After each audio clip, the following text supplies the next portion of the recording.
agajin ɗan Katsina ka fito nan.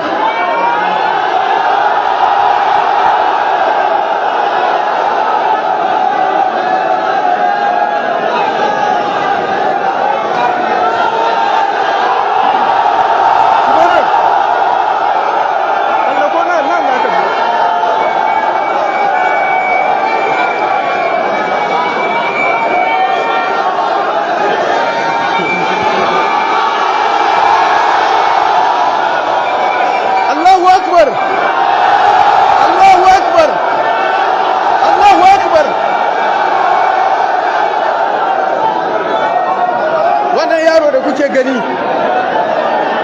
inda ba don agajin izala ba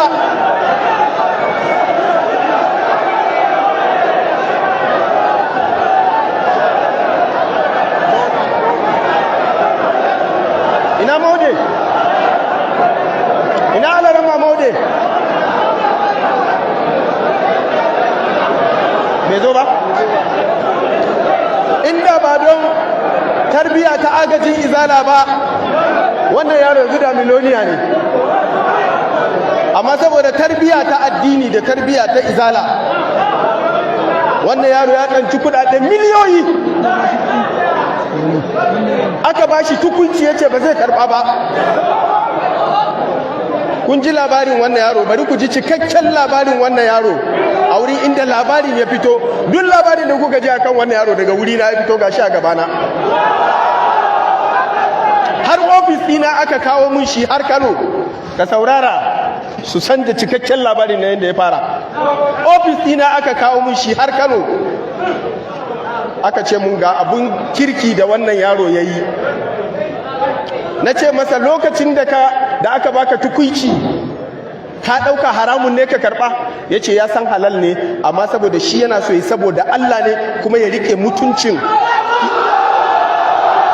tarbiya ta 'yan agaji.